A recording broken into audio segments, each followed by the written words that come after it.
Hey guys, welcome back to the MCU HQ, and welcome back to another MCU ranking. These are supposed to be Thursdays, but Friday is better, so I switched them to Friday.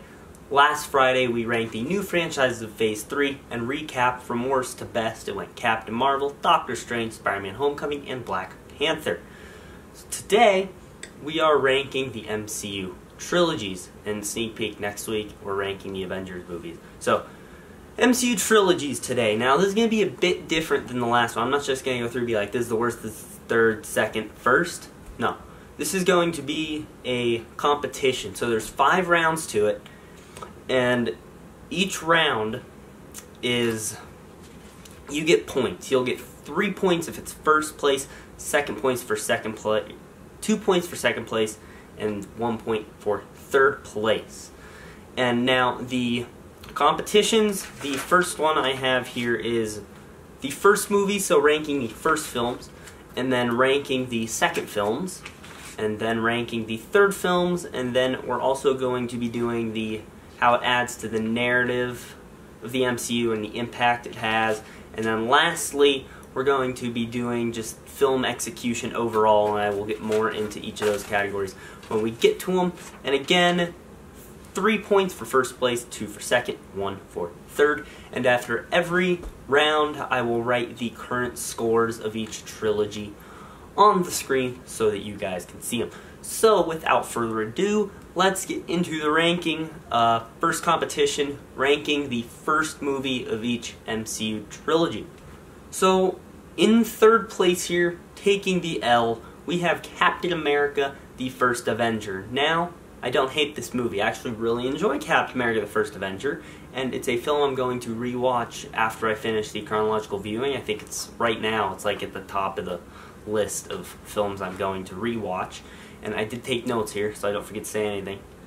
Oh yes, the first half of this film I feel is amazing, and then the second half is a bit weaker, mainly because they really build up Steve Rogers, and then in the second one, they montage through all the Captain America stuff he's doing, and there's really only there are three, because they do him getting everyone out of the base, which is cool, but then they do Bucky's death, and then the last one is the fight against Red Skull, and personally, I feel like none of those were particularly climactic. The train was a cool set piece. The final fight against Red Skull, I didn't enjoy.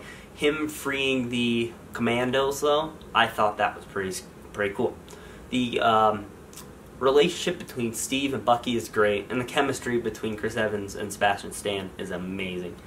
And then Red Skull is the weakest villain of the first movie of each of these franchises. Still not an MCU strong villain, but he's someone who I hear his motivations, and while I don't necessarily agree with him, I can see where he's coming from. Power of the gods.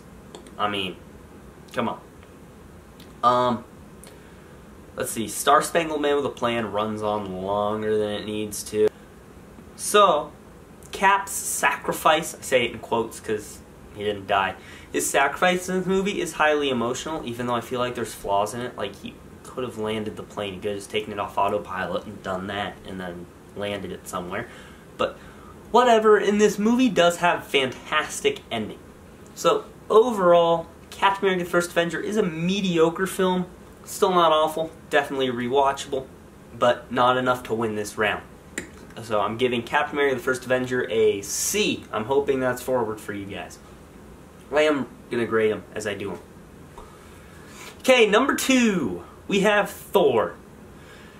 I'm in the minority here, but I really like the first Thor movie. I like the acting in it. I love Chris Hemsworth. I love Tom Hiddleston. Anthony Hopkins is great, and that improvised scene when he goes "Arr!" at Loki is amazing.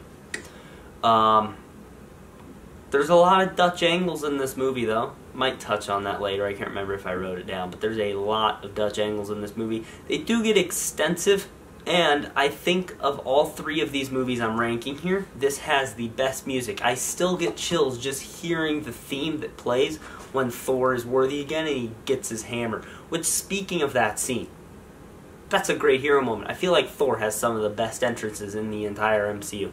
That scene is just... despite the fact that Thor is just regular man for a lot of the movie, it still doesn't feel like it's going slow. It takes place in like one town, but I never feel like the film slows down. I feel like there's always something going on that's elevating the plot of the movie. And as I said, I did not like how anticlimactic the fight was against Red Skull. The Loki fight is climactic. One, because Thor doesn't want to fight Loki. He's forced to. And Loki knows that, and he's exploiting that and trying to bring out Thor's anger. But Thor doesn't want any of it. He doesn't want to fight his brother, but he has to because his brother is doing bad things. And at the end, when Odin saves them both, and then Loki just lets go, and then comes back a year later, I think that's cool. I still get, I wouldn't say goosebumps, but I get like little chills. I still really like that scene. And Thor makes the ultimate sacrifice in this movie by destroying the Rainbow Bridge, so it won't let him see Jane again, except then Joss Whedon undid it in the Avengers, but whatever. I still find it kind of emotional. So, overall, I really like Thor. Definitely a good movie to rewatch, and I personally think it's underrated, so I'm going to give Thor a B-. Okay, number 1. This was obvious. Iron Man. This movie, right here, this movie, still one of the best after 11 years. RDJ, Robert Downey Jr., as Tony Stark / Iron Man, is one of the greatest superhero casting choices of all time. Same with Jeff Bridges. I really like Jeff Bridges' performance in this movie. Terrence Howard is good, but not as good as Don Cheadle. I personally think Don Cheadle is naturally funnier, and I think it works more with War Machine than what they were doing when Terrence Howard was War Machine.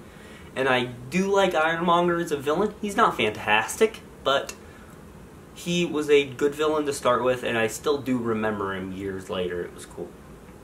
And the suit-up scene, when he puts on the Mark III for the first time, still chill-worthy. Still watch that scene. It's amazing. Sadly, we won't get any more scenes like that regarding Iron Man. And Jensen is basically responsible for the entirety of Iron Man's creation, so bonus points. And so, everything I mentioned here, plus everything I've already mentioned in previous videos, because I'm always praising this movie, brings Iron Man to an A. Still one of the best MCU movies. Okay, so that is it for round 1. I have my ranking sheet here so I don't mess anything up. So after round 1, we have Captain America Trilogy in last place with 1 point, the Thor Trilogy in second place with 2 points, and the Iron Man Trilogy in first with 3 points. Now, let's hop into round 2, which is ranking the second movies of each of these franchises. You guys probably already know what the ranking is going to be. I'm betting your ranking is the exact same for this set of movies, but we're going to go through it anyway. Last place, Thor: The Dark World. There's 2 good things in this movie, Loki and the music. That's really not a good thing. The best thing in a Thor movie should not be Loki and the music. Loki can be good, music can be good. I want good side characters. I want Thor being cool. You don't get that in that movie. The villain sucks, which, funny story. Loki was barely going to be in Thor: The Dark World in original drafts of the script, and Malekith and the Dark Elves were going to be fleshed out more. But, because fan reaction to Loki was so strong, they rewrote it to give Loki more screen time, destroying the entire villain origin, which really would have been nice. Am I yelling? I hope not. And also, after watching Infinity War and Endgame, I can indeed confirm, and it triggers me, that the Reality Stone in this movie does not behave like the Reality Stone should. But basically, everything in this movie was executed terribly. D, worst MCU movie. Okay, second place, we have Iron Man 2. Not for the same reasons as Thor, though. Where Thor, there was like nothing going for it, and it didn't really have anything good. Iron Man has too much going for it, has a lot of good stuff, but too much stuff. I'm going to try to break down the subplots in this movie. Tony Stark and Iron Man have 2 separate subplots in this movie. Tony Stark's dealing with alcoholism, and Justin Hammer with all the Stark Industries stuff. And then Iron Man is dealing with both what the government thinks of Iron Man, and he's dealing with Whiplash. S.H.I.E.L.D. and Nick Fury have a whole dealio in this, because this movie decided not to be an Iron Man movie, it decided to be a 2-hour Avengers prequel. War Machine gets a subplot, which I'm fine with that, just because they're setting up War Machine, so fine with that one. Black Widow and Pepper Potts have a subplot going on. At one point, it's supposed to be like Natasha and Pepper aren't really getting along, but the film never devotes itself to showing that because it has too much stuff happening in it. Oh yeah, I forgot Tony's other subplot. Him and his father, Howard Stark. That whole thing going on. Also, he has poisoning from the palladium that's in his chest. And I want to say that's it. Despite the very obvious Captain America S.H.I.E.L.D. reference and the Thor's Hammer post-credit scene, which I don't count post-credit scenes, but this movie put too much stuff in it, and it did not work out well. There are only 22 minutes of Iron Man in this movie. Thank you, Screen Junkies, for adding that up. There is, and that includes the fight with Rhodey in the Malibu mansion. So we get the fight with Rhodey, we get the fight in Monaco, and we get the final fight. That's how much Iron Man we get in this movie, and then add like another 30 seconds on for him flying into the Stark Expo, and bam! Iron Man 2. Performances are great though. Robert Downey Jr. again is amazing as Iron Man. I like Gwyneth Paltrow. I like Pepper more in this movie than I did in the first one. Don Cheadle as War Machine was awesome. And Mickey Rourke and Sam Rockwell as Whiplash and Justin Hammer, they were good. I just don't think the characters were executed properly, so people often overlook their performances. Best part of this film, the sound of War Machine's guns.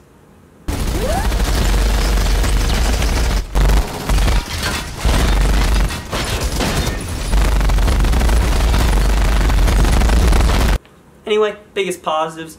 Performances, War Machine's guns, and the fight against the Hammer drones at the end. Second worst MCU movie, I'm giving it a C-. Now, number one, come on. This movie won this round when I said round 2 was movie number 2 at the beginning. Captain America, the Winter Soldier. This movie is amazing. It's so good. In this movie, Captain America is the best that he has ever been. He's basically Superman, but better.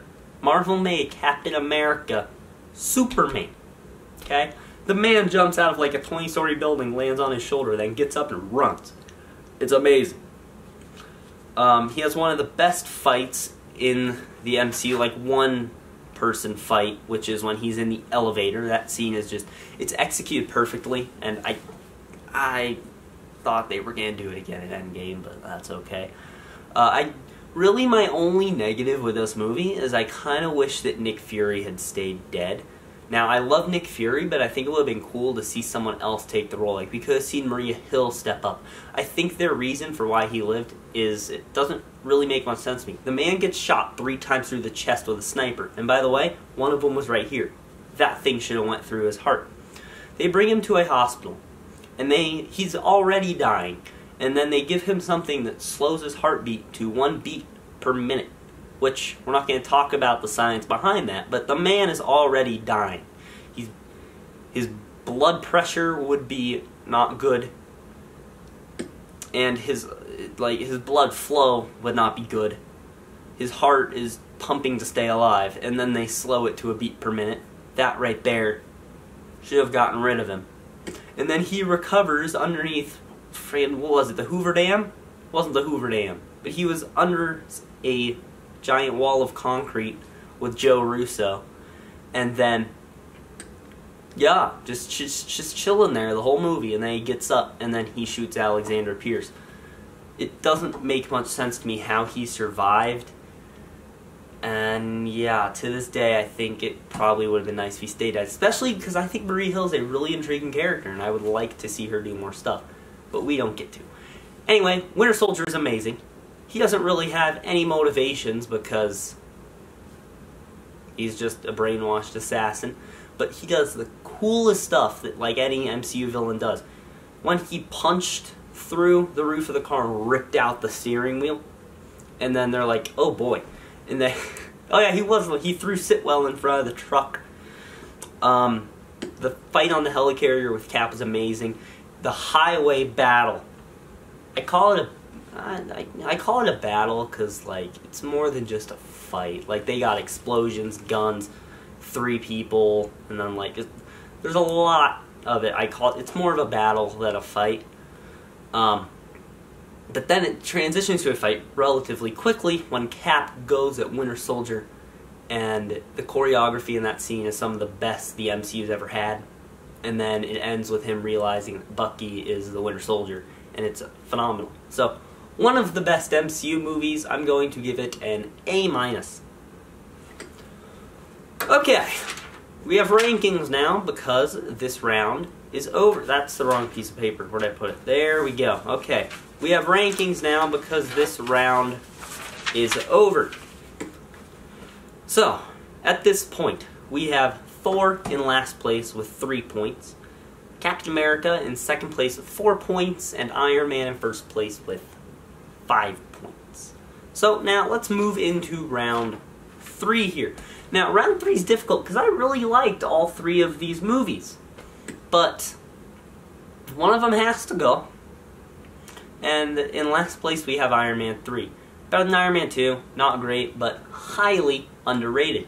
I do like that they decided to go a different direction with the character. Taking him out of the suit, getting rid of his house. A trend that basically becomes popular with third movies is taking away everything they know. He loses all that, and he's basically just Tony Stark for most of the movie, which I do find cool because the suit isn't Iron Man, Tony Stark is Iron Man, so they really explore that. I like that the villain is not just a cheap copy of Iron Man. Although, can we talk about this real quick? Because they messed up. The Mandarin is one of the most iconic villains of all time.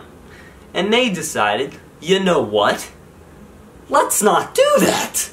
Let's take an Oscar-winning actor in Ben Kingsley with one of the most famous villains being the Mandarin. Everyone's so pumped. And then we're going to film him monologuing, and it's going to be awesome, and everyone's going to be so excited. And then some stupid white guy with a dragon tattoo that can breathe fire is the Mandarin instead. Now, yes, I know they retconned that in the one-shot All Hail the King, but come on! You had Ben Kingsley. Ben friggin' Kingsley. This movie has the weirdest Stan Lee cameo ever. I'm not counting Daredevil, I'm not counting Deadpool because that's on MCU. He has the weirdest MCU cameo. He's a judge at a beauty pageant. I find it really weird. I will never not find it weird. The ending of this film. Now, people like to think Iron Man retired at the end of this movie, but, I mean, let's be real, he didn't. He even said the suits were a cocoon, and now he's, like, moving on. And I mean, like, you can kind of see it as, like, he's retiring, but I just saw it as he's taking a little break and he's gonna come back. And then he did in Age of Ultron. Anyway, it's a decent MCU movie, but it's clear no Iron Man movie can come close to the quality of the original. Give this movie a B-. Okay, number 2. Number 2 and number 1. I think I probably sat there for 15 minutes deciding which one should be number 1, but I gave second place to Captain America: Civil War. This movie has a fantastic story, best of the 3 Cap films, and again, Cap's basically Superman in this movie. And there's a lot of characters, but they're controlled well, something that proves to work for the Russos and Christopher Marcus and Stephen McFeely. These 4 people know how to handle characters. And I really like the idea that it wasn't like one side is right and wrong. When you're watching Captain America Civil War, if you don't switch between sides, then I don't know what movie you were watching, but it was not the same Captain America Civil War that I watched. I was with Iron Man for a lot of it, and then I was with Cap. And then I was with Iron Man, and then I was like, but, I mean, Cap... You basically end up deciding that Cap has good points and Iron Man has good points, but where you really want to be is on Team Thor. You get to hang with Cord. Team Thor is the way to go. The final battle in this movie is super emotional. Still probably my favorite, like, 8 minutes of the MCU. No matter what Downey says about the end of Endgame, I think the 8 minutes in Civil War, that final fight, is just phenomenal. Has great cameos being Black Panther and Spider-Man, but this movie's not number 1. Which means there's nitpicking. There's dumb things in this movie. So, let's talk about Scarlet Witch. Scarlet Witch blows up innocent people at the start of this movie, and then stays at the Avengers compound. And so, she stays there, and even Vision doesn't want her to leave. And she knows, like, she doesn't want to hurt anyone, but she also wants to be out and adventurous. So, she decides to end up staying there. Hawkeye comes to take Scarlet Witch away from the base. And she says, I've caused enough pain, or enough damage, whatever it is she says. Right there, you'd feel like she's not exactly Team Cap. She wants to be regulated. But no, 5 minutes later, she says to Iron Man, you locked me in my room. At no point in the movie did it seem like she was upset that Tony kept her confined to the compound. It seemed like she wanted to be at the compound. I don't know where that came from, and I don't think I ever will. There's no evidence in the movie of her just never wanting to be there in the first place. Also, Rhodey falling in this movie is the stupidest consequence you could have, because it's not a consequence at all. They fix him by the end of the movie. If they didn't want to kill War Machine, which this was in the era where they wouldn't kill Marvel characters, Civil War was really the last time a Marvel character would not die. But Rhodey is flying, and he is way up there. They show the shot of the overhead, and I mean, he's following an airplane, and the airplane is above the clouds. So he falls from above the clouds in an iron suit and smashes the ground. Now, I don't care what you say. Oh, well, the suit protected him. No, it does not. No matter what happens, no matter how hard Thanos punches Iron Man's helmet, Tony Stark would have a concussion. The metal casing around him would not protect him from blunt force trauma. So anyway, Rhodey hits the ground, breaks one of his vertebrae, and then bam! That's it. Tony makes him new legs.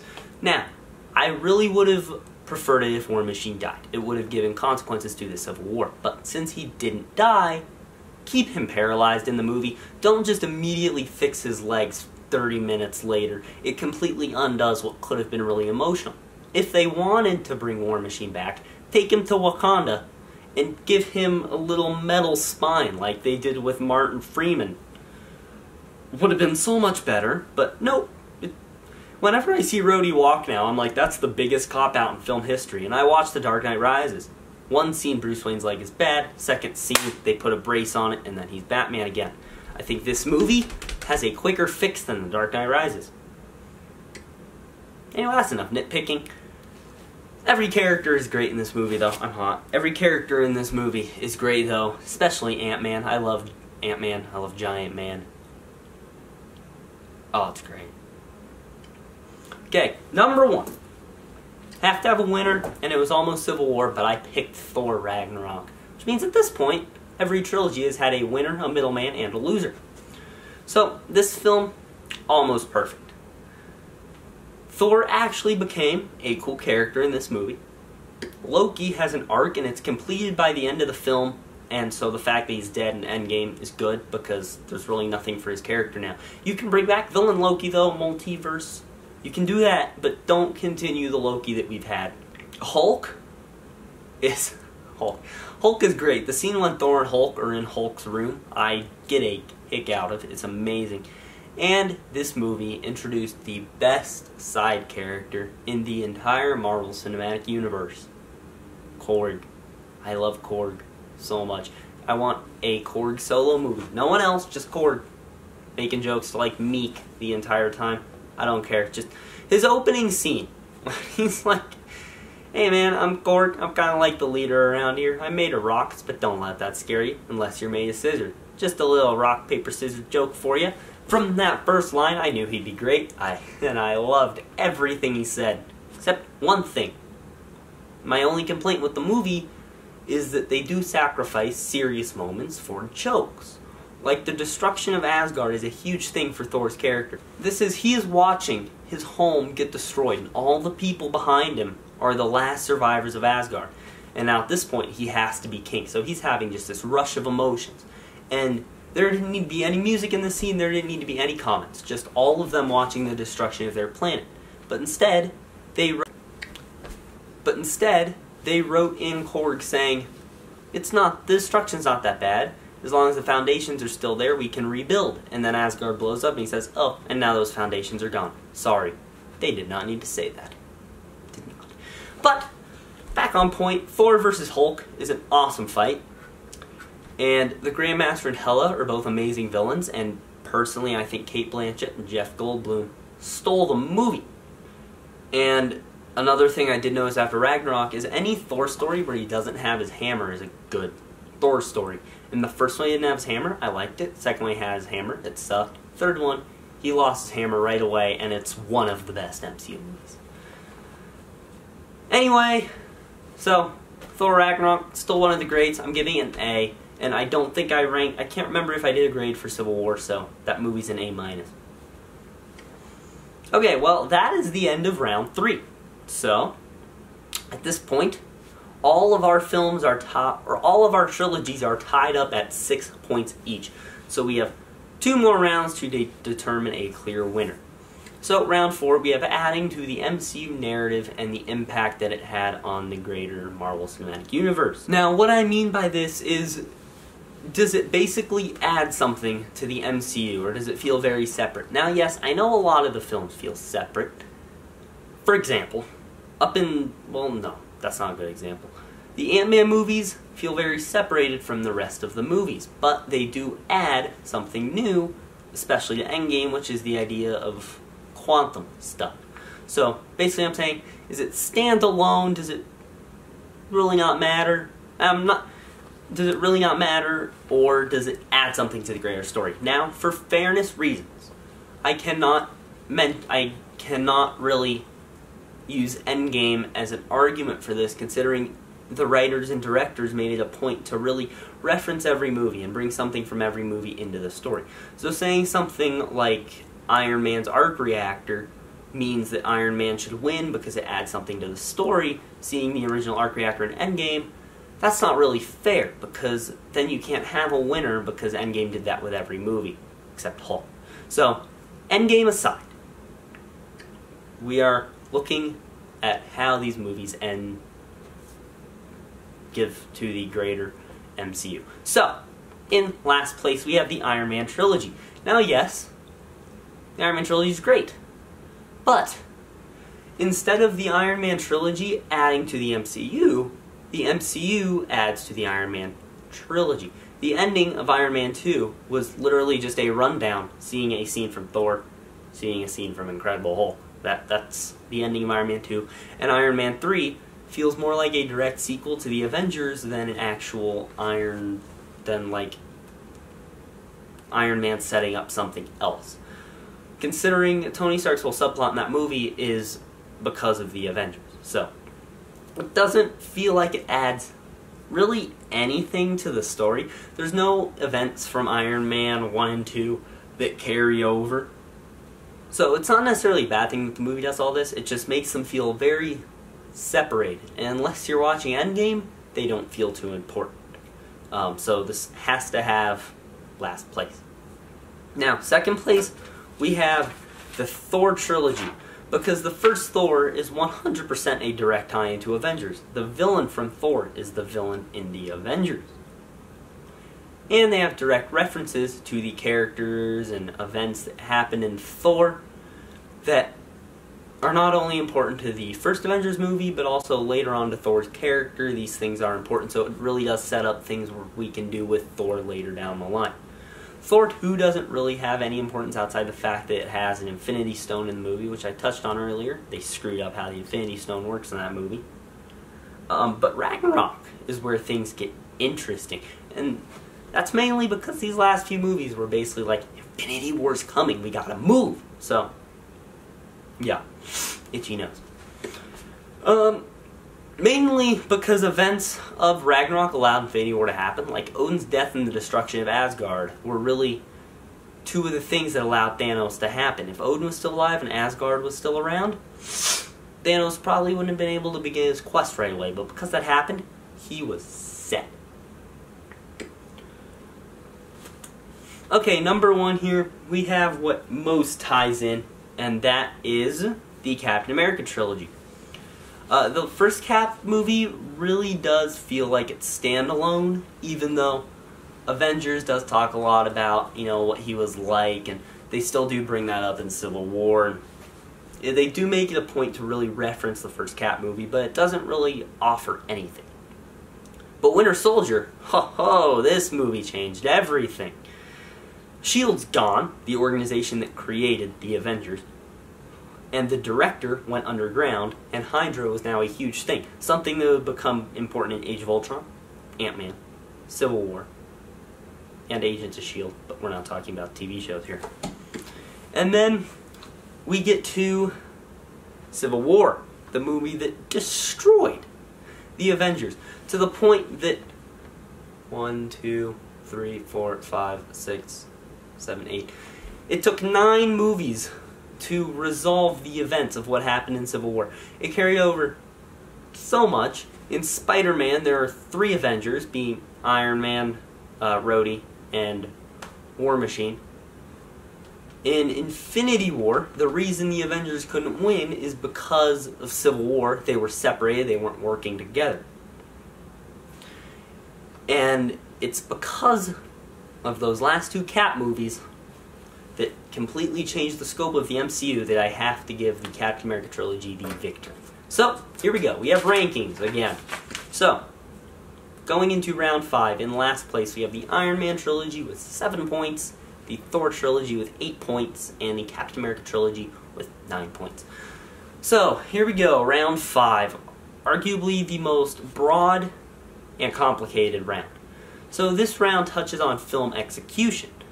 A lot goes into this category. So there's like consistency between characters and tone, writing, directing, cinematography, all that, characters, arcs. Everything that would go into a movie is really what I'm taking into account in this round. So, let's hop into it. Number trace. The Thor trilogy. It's very inconsistent due to 3 director changes. This is the only MCU trilogy that had 3 different directors. And it really shows. There's such a different style from directors in every movie. The first one, by Kenneth Branagh, very clearly has a style to it. The second one, by Alan Taylor, has slightly less of a style to it. And the third one, by Taika Waititi, is like the most stylistic Marvel movie. So there is such a tonal difference, but there's also a character difference. In the first and second one, Thor kind of behaved more or less the same. But in the first one, he seemed like he had a humorous side to him. In the first one, he was so serious that it sucked. And in the third one, he is straight up stand-up comedian. Now, I'm glad they did find out how Thor works. It just makes it really inconsistent, especially when you watch the Thor trilogy and you go through 3 drastically different Thors. I even wrote it. In some cases, Loki is more of a character than Thor. But it took Ragnarok to fix everything. That movie has the color, it has the comedy that it feels like a Thor movie should have, and also a route that they very much went with the MCU. And it works out well for Thor. But just the positives of that movie are not enough to redeem the fact that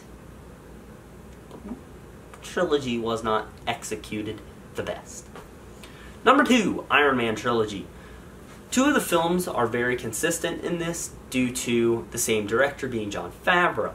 But Iron Man 3 feels like a drastically different vision, and that's because after Avengers, Disney really stepped in to distribute this. They're like, we don't want the alcoholism Tony Stark anymore, which, by the way, was really the only plot line of Iron Man, of the first 2 Iron Mans, that we didn't get resolved, because that's what would have happened in Iron Man 3, except they changed it completely, and he's not an alcoholic anymore, and he's just got all these effects from Avengers, and tonally, it's completely different, and yeah, it's you can tell. If you watch the Iron Man trilogy, don't watch the Avengers in between. Just go Iron Man 1, Iron Man 2, and then Iron Man 3 feels completely different, and it's a straight-up Avengers follow-up.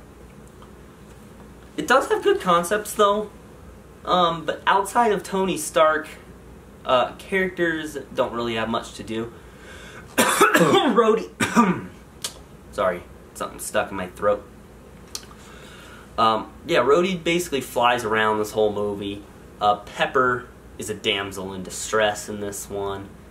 Who else we got? I do like Harley. Harley's great. Happy's in the hospital. So, it's really just following Iron Man the whole time, which means there's not really any side characters until the very end. But even the ending, it's not an Iron Man finale. It's Tony Stark and War Machine running around with CGI metal flying through the background. We don't get to see any Iron Patriot action in this movie. We see Rhodey action, but then he takes off and he's just gone. Like, you know how badly I wanted to see Iron Patriot action? But we didn't. We do get the House Party Protocol, which is cool, but feels like it's very much different. The writing's fine for the most part, except for the Mandarin, and again, a lot of the side characters. I do like the directing. I'm basically going through all the lists I have here. Cinematography's fine. Characters and arcs, besides the fact they ditched the alcoholism, I like it. But yeah, so the first 2 feel fine. Third one feels completely different, and it still throws me for a loop. I'm not the biggest fan of it. And then we get number 1, our winner, the Captain America Trilogy. Now, the second 2 movies have a different director than the first one. Joe Johnston, I believe that's his name, I can't remember it, directed the first Captain America movie, and Winter Soldier and Civil War were directed by the Russos. But something about this trilogy, it still feels weirdly connected. Like the tone of Captain America still transfers over between the 3 movies. So, you can tell by the Russos' directing style, it's slightly different. They have more quick cuts during their action, and they don't use slow-mo to the extent that the director for the first movie did. But tonally wise and writing wise, the writing does improve a bit, but like it doesn't feel drastically different. If you were to watch this full trilogy, it feels like a cohesive, coherent story instead of the vision of several different directors, and I really like that. Winter Soldier feels like a direct continuation of the story of Captain America, and then Civil War had a hard job of being the final of the Captain America trilogy and following up the story of Age of Ultron, does both well. And then probably the biggest positive and why these films feel so... My hair is really itchy, but part of the reason these films feel so cohesive with each other is the fact there's a central villain through the movie. Now, yes, you could be like, no, there's not. Red Skull's the villain in the first one, Pierce and Winter Soldier are the hero in the second one, and Zemo's the villain in the third one.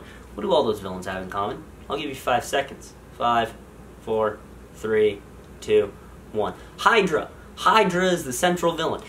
In Iron Man, they don't have a central villain. They have 10 rings, and then they have Justin Hammer. And then the third one has AIM, and yeah. And then the Thor trilogy has, what, Loki, Malekith, and Hela. Hela and Loki, I mean, being siblings of Thor, that kind of works out. But the Captain America trilogy, Hydra villain, Hydra villain, Hydra villain. It gives Cap a story throughout the whole thing, and really makes it so that the story beats can't change, and I definitely think that's a huge positive for it. So, yeah. Anyway, that is it. Let's look at our final rankings. So, tied for second, believe it or not, are Iron Man and Thor. They both have 9 points. And our big winner is the Captain America Trilogy. Bam! Good job, Captain America. I knew it. Anyway, guys, that is my ranking for the MCU Trilogies. Would you agree with my ranking? How would you rank them? Also, how would you rank each round? Based off what you have watched in this video, how would you do the rankings for each round? Let me know down in the comments below. So leave a like on this video, subscribe, and click on the bell icon to get all notifications. And next week, we are ranking the Avengers films. All 4 of them. That's going to be a fun time. I have to work on that right now. So, yeah. Anyway, that's going to be it. Have a great day, guys.